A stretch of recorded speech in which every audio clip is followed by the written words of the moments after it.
우리 고백하겠습니다. 빈손으로 왔다 빈손으로 가는 나그네 인생. 왕같은 제사장 선지자 인생. 아낌없이 주고 아낌없이 사랑하며 주 예수와 함께 주빌리. 집사님 감사합니다. 힘이 됩니다. 자, 우리 주 예수와 함께 축제, 기쁨, 그 은혜를 기대하고 풍성히 나누는 저와 여러분이 되었으면 좋겠습니다.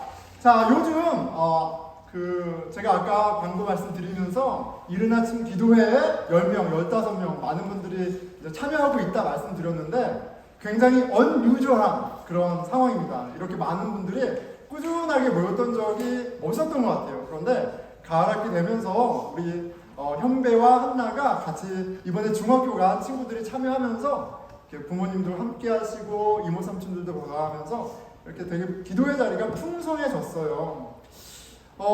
기도의 자리가 마련되고 또 격려되고 하면서 아주 좋은 이야기들이 고백들이 나누어지고 있습니다. 금요 예배에서도 한 교우분이 나눔하는데 기도 가운데 함께 하시는 하나님, 이미 함께 하시는지 알았죠. 그런데 더 생생하게 경험하는 하나님을 나누는 은혜가 있었습니다. 기도, 말씀, 말에 무엇 하겠어요. 신앙에 너무너무 유익하죠. 너무너무 유익합니다. 이른 아침 기도 나오는 한 교우분이 맞는 말씀을 하세요. 목사님, 어떻게 아침 기도 없이 살았나 하는 생각이 들어요. 이렇게 또 말씀하시더라고요. 근데 아침 기도만이 아니라 삶 가운데 기도에 자리를, 시간을 확보하시는 그런 저와 여러분이 됐으면 좋겠습니다. 너무너무 중요해요. 어떻게 기도 없이 살았죠? 더 기도하기 원합니다. 라는 고백. 몇몇 사람들, 한두 사람의 고백이 아니라 사실 하나님을 만난, 하나님을 경험한, 하나님을 본 사람들의 고백입니다. 다윗이 그런 고백을 하죠. 시편 62편 1절에서 2절입니다. 자, 이제 말씀 구절이 나올 텐데 색이 칠해져 있는 부분은 빨간색이든 하늘색이든 여러분들이 읽고요. 여러분들이 읽도록 하겠습니다. 나의 영혼이 잠잠히 하나님만 바라미요. 집중하시고요. 오직 그만이 나의 반석이시요 나의 요새이시니. 다윗의 일생을 보면 상황이 녹록지 않을 때가 참 많았습니다. 흔들리는 상황 속에 그가 어떻게 했어요? 주 여호와를 잠잠히 그 하나님을 바라보았어요. 인생의 모든 풍랑을 든든히 이겨낼 힘을 그는 하나님으로부터 공급받았습니다. 나의 영혼이 잠잠히 하나님만 바라며. 다윗의 시선이 어떻게 되어 있어요? 하나님께 고정되어 있습니다. 오늘 말씀에 키워드가 있어요. 바로 시선이에요. 우리 한번 따라해 보겠습니다. 하나, 둘, 셋. 시선. 시선입니다. 시선.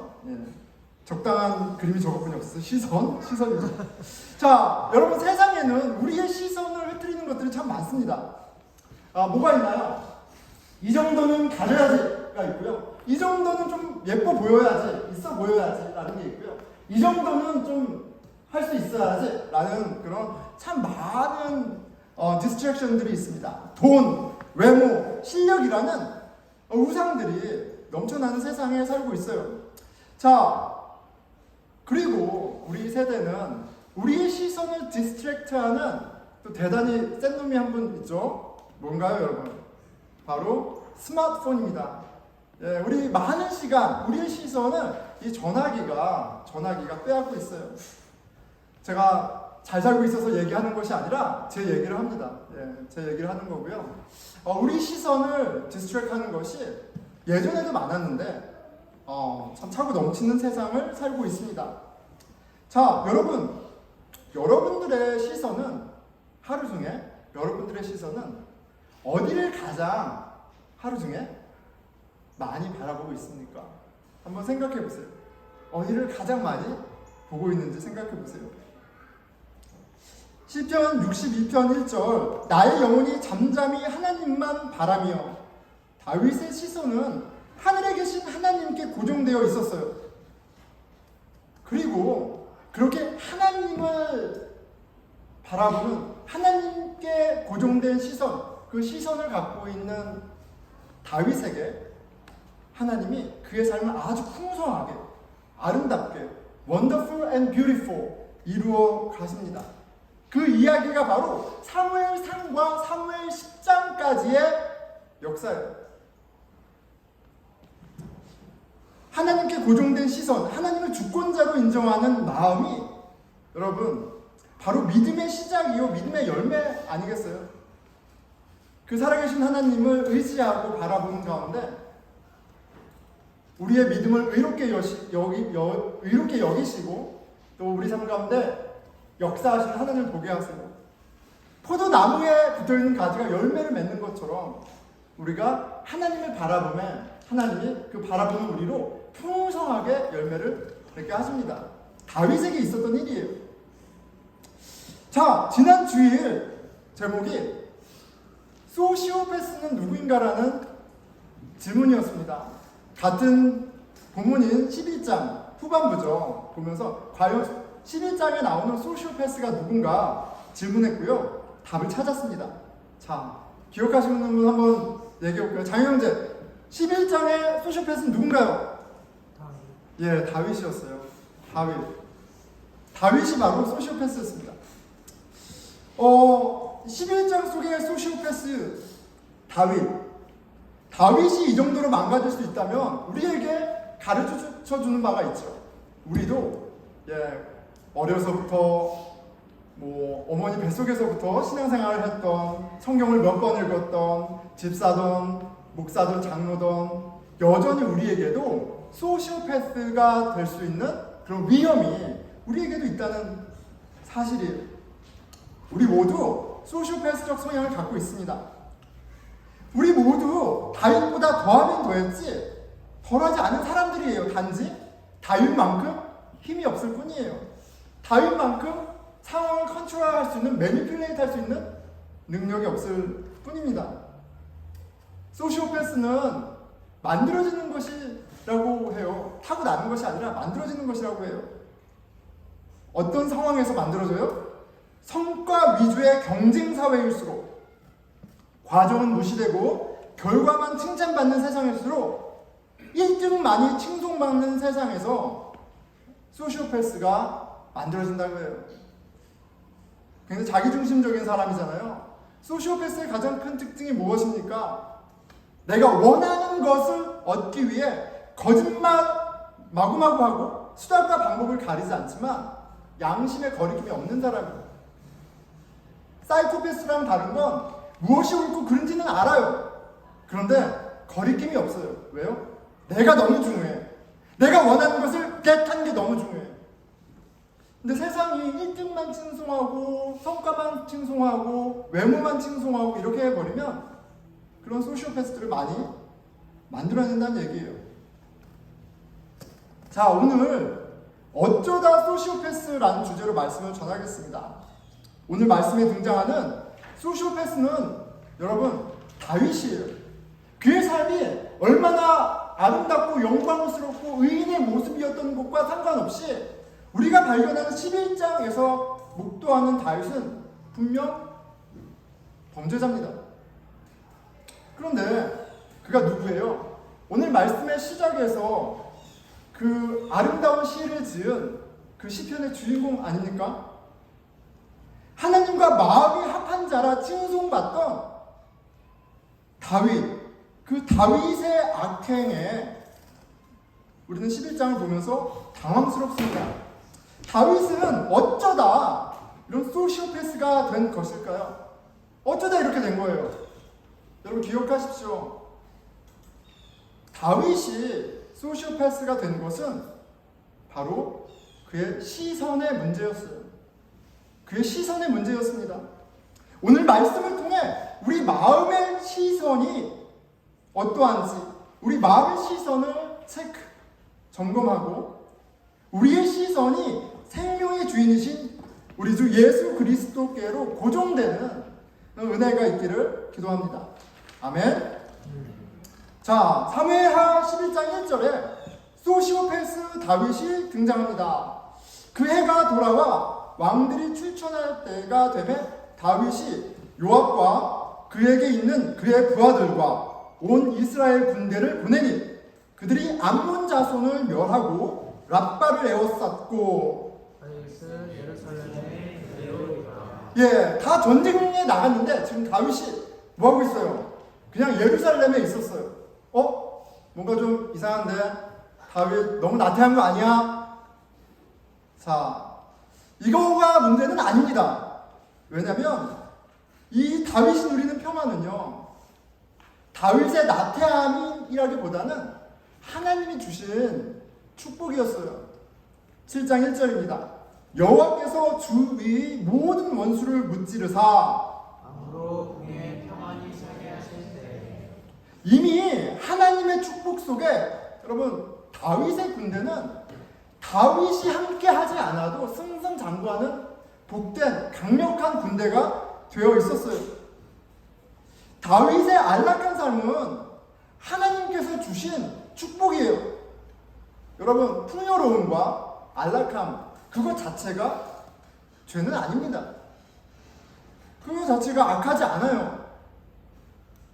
자, 이어지는 구절에 다시 다윗이 소시오패스가 되는 단초를 찾을 수 있습니다. 자, 2절이죠. 저녁 때에 다윗이 그의 침상에서 일어나 왕궁 옥상에서 거닐다가 그곳에서 보니 한 여인이 목욕을 하는데 심히 아름다워 보이는지라. 예, 영어 직역을 보니까 it happened at late afternoon 이렇게 돼 있어요. 마치 유혹이 어느 날 문득 찾아온 것 같아요. 자,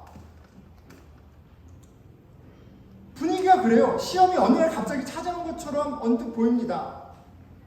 우리 좀 더 이 팩트를 상황을 쪼개어 보겠습니다. 자, 무엇이 다윗으로 하여금 소시오패스 범죄자가 되게 했나? 한번 상황을 하나하나 보겠습니다.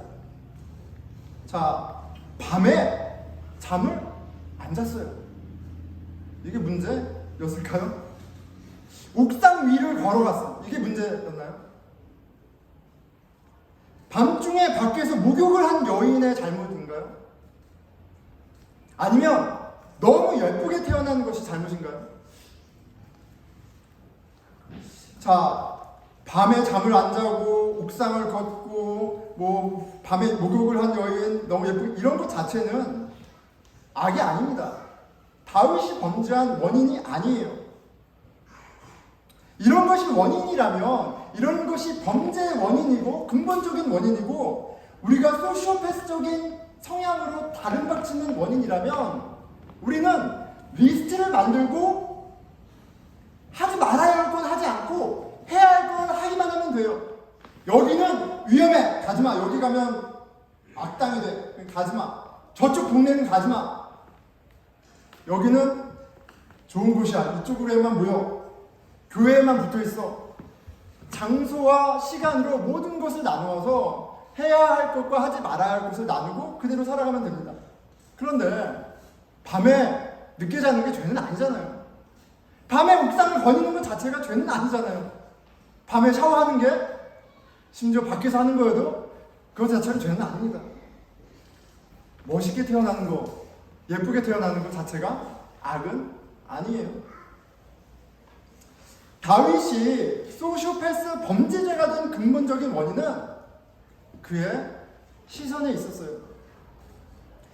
하나님에게 고정되어 있었던 다윗의 시선이 이제는 엉뚱한 곳을 바라보고 있습니다. 여러분, 왕궁 옥상이라면 예루살렘에서 가장 높은 곳 중에 하나일 거예요. 성전 다음으로 아마 가장 높았을 것 같아요. 그 높은 옥상에서 더 높으신 하나님을 바라보는 것이 맞는데 엉뚱한 곳을 바라보고 있습니다. 더 높으신 하나님을 바라보며 하나님을 찬양하는 것이 마땅한데 세상 아래를 바라보고 있어요. 도대체 무슨 생각을 하면서 그 늦은 오후에 밤에 어슬렁 거닐었던 걸까요? 뭐 재미있는 거 없을까? 허허한데. 왜 이렇게 인생이 재미없는 거야? 내가 이 정도 올라온 것 같고, 이 정도로 가진 것 같고, 이 정도로 멋져진 것 같지만 여전히 허허한데. 언제부터인가 하나님을 바라보며 누리던, 다윗이 누리던 영혼의 충만함이 사라져 버렸어요. 그리고 그의 시선은 하늘 위가 아니라 세상 아래에 고정되었습니다. 그러다가 밧세바가 딱 걸린 거예요. 밧세바가 특별히 아름다워서가 아니에요. 그런데 원래 다윗은 하나님의 아름다움에 취해 있던 사람이었습니다. 시편 8장 1절, 3절, 9절을 읽어볼게요. 여호와 우리 주여, 주의 이름이 어찌 그리 아름다운지요, 주의 영광이 하늘을 덮었나이다.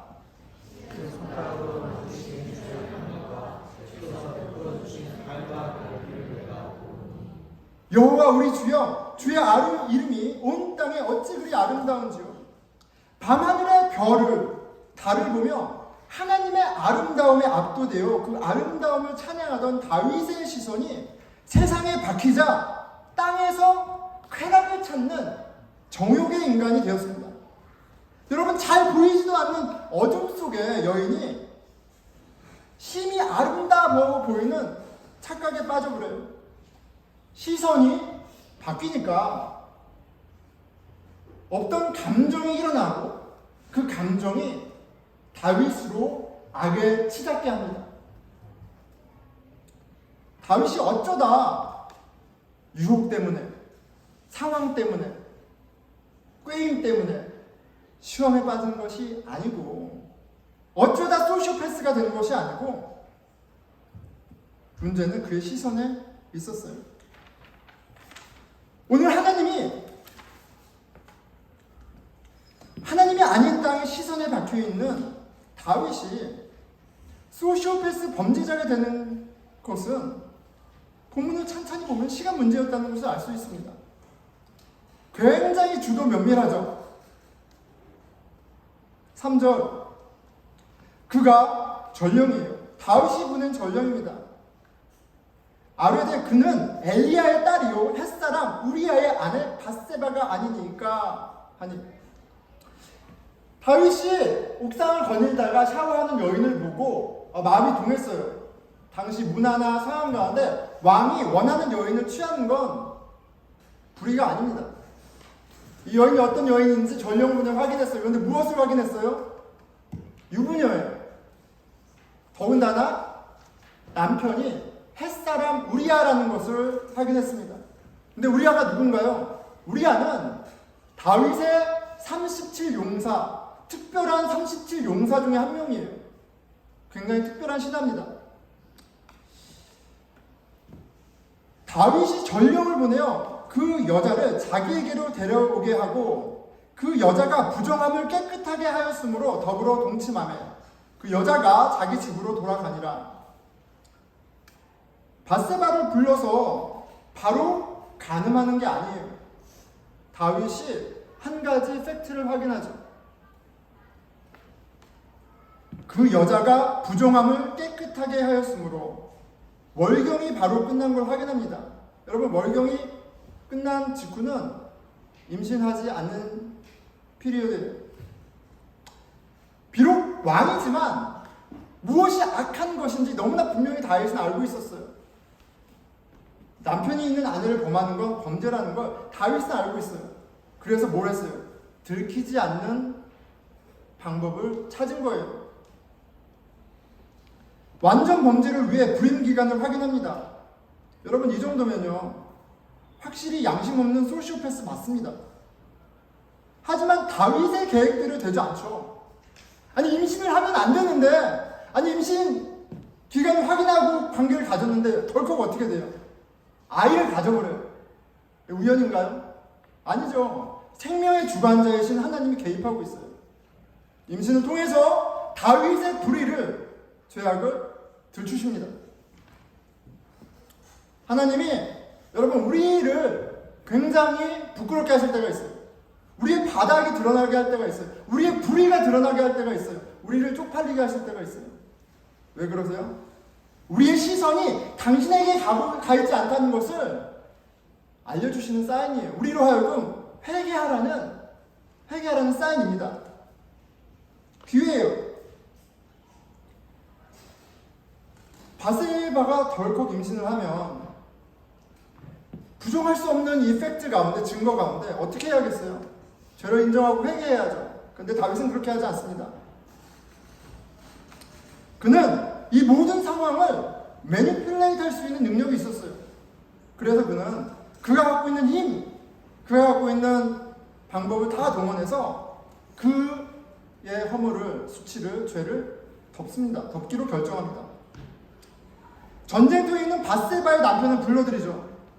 그리고 본문을 보니까 통상적으로 우리아는 리포트하는 형식이에요. 전쟁에 지금 이런 상황이고 이렇게 우리가 싸우고 있습니다. 리포트를 합니다.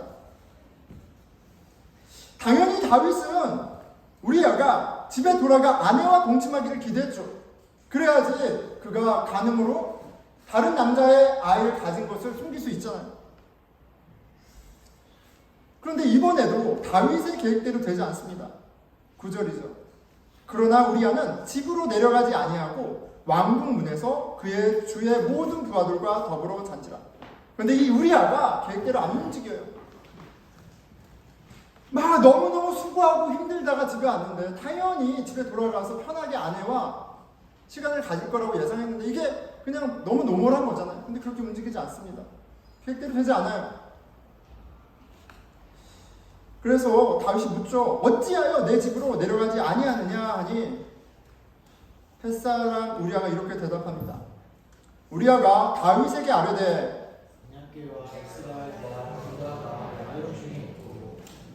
다시 한번 읽겠습니다. 우리아가 다윗에게 아뢰되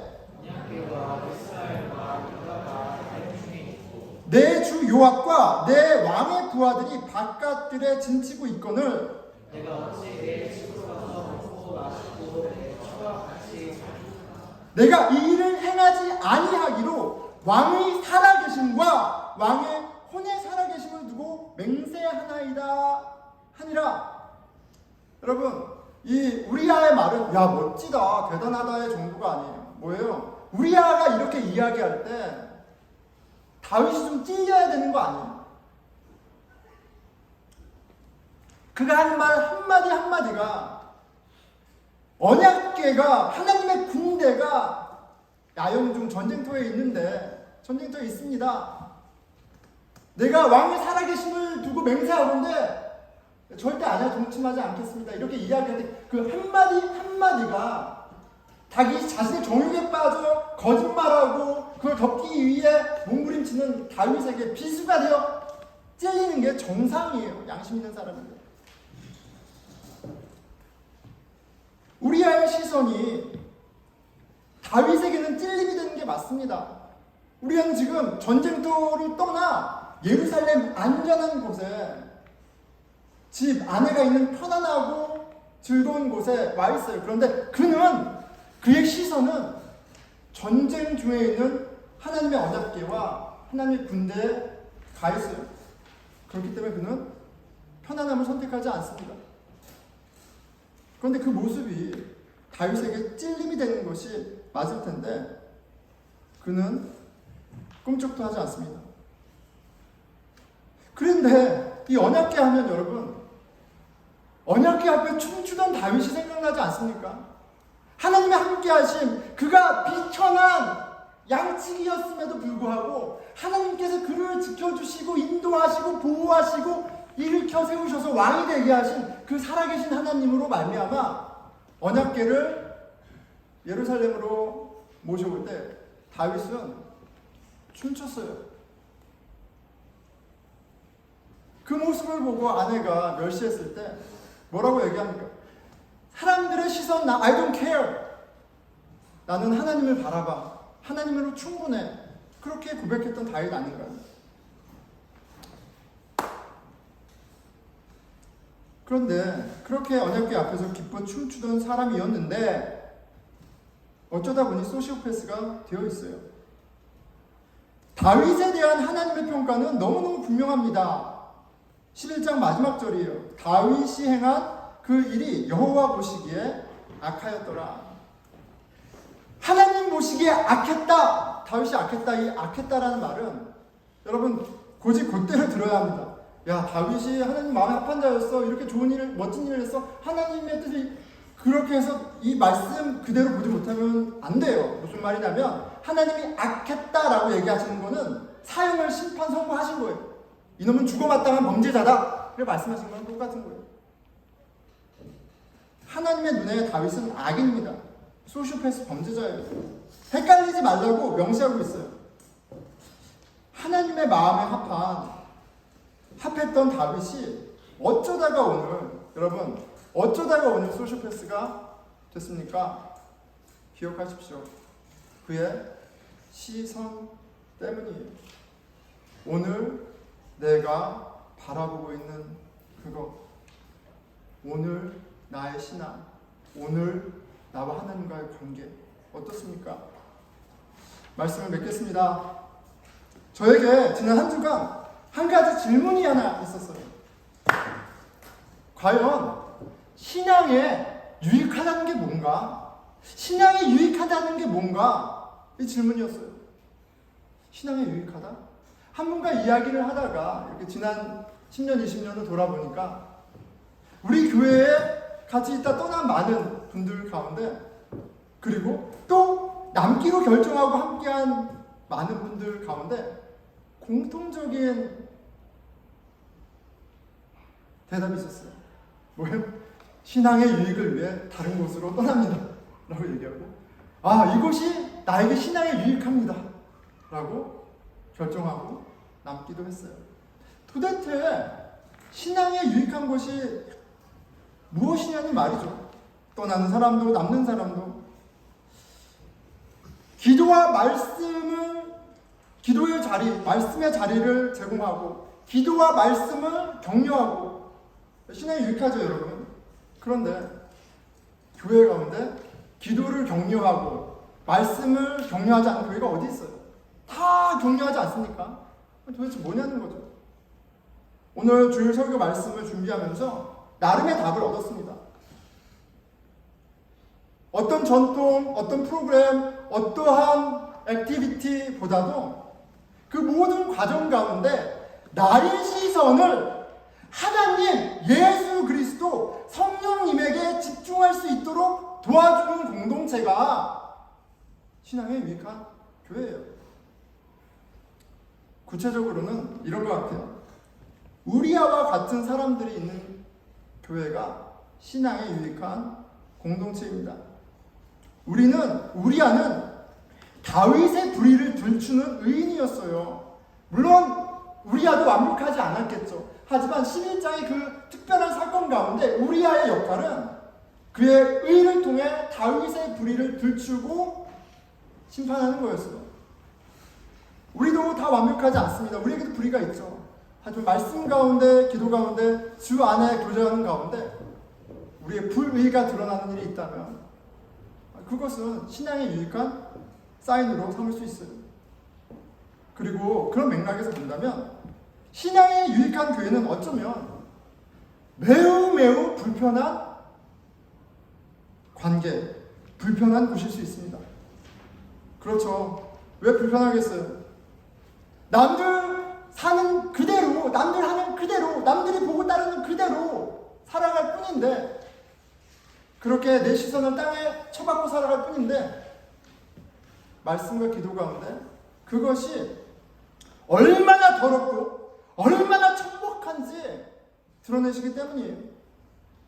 나는 소시오패스 전혀 상관없는 것처럼 살았는데 말씀과 기도 가운데 하나님이 있지, 너가 바로 소시오패스야. 너의 마음 가운데 그 악함과 그 많은 범죄를 내가 모르는 것 같아? 들추시는 그런 지적 때문에 충분히 힘들 수 있을 것 같아요. 하지만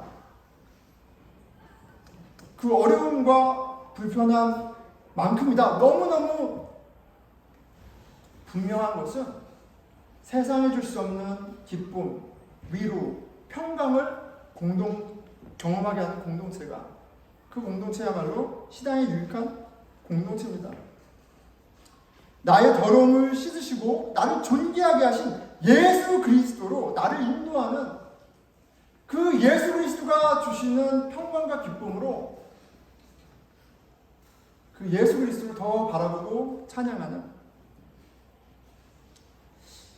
고린도후서 말씀입니다. 그런즉 누구든지 예수 그리스도 안에 있으면 내가 예수 안에 새로운 피조물, 왕같은 제사장, 하나님의 자녀가 되었음을 보여주는 그 예수 그리스도를 보게 해준다면 그만큼 유익한 공동체는 없을 거예요.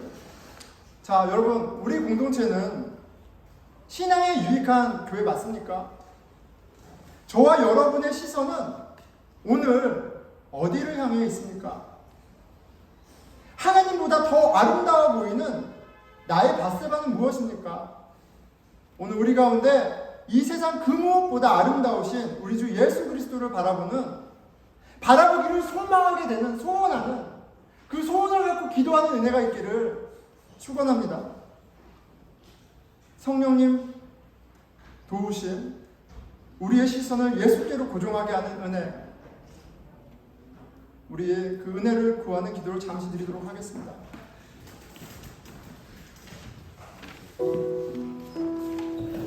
우리가 망하는 것은 우리가 공허함에, 우리가 부끄러운 가운데 거짓된 삶을 사는 것은 하나님이 없어서가 아니에요. 선하신 하나님이 없어서가 아니에요. 마땅히 우리가 그 하나님을 바라봐야 함에도 불구하고 정욕에 빠져 세상을 탐닉하는 우리의 죄악 때문이에요. 저희를 불쌍히 여겨주십시오. 스스로 하나님을 볼 수 없는 우리를 위해 우리 눈에 나타나신 사람이 되어 오신 예수 그리스도, 그 하나님의 아들을 주목하게 도와주십시오. 우리의 시선이 주께 고정될 수 있도록 성령님 도와주십시오. 기도하겠습니다. 하나님 아버지, 주여, 우리의 시선이 얼마나 더럽혀져 있습니까? 우리의 마음이 얼마나 갈라져 있습니까? 주님, 저를 불쌍히 여겨주십시오.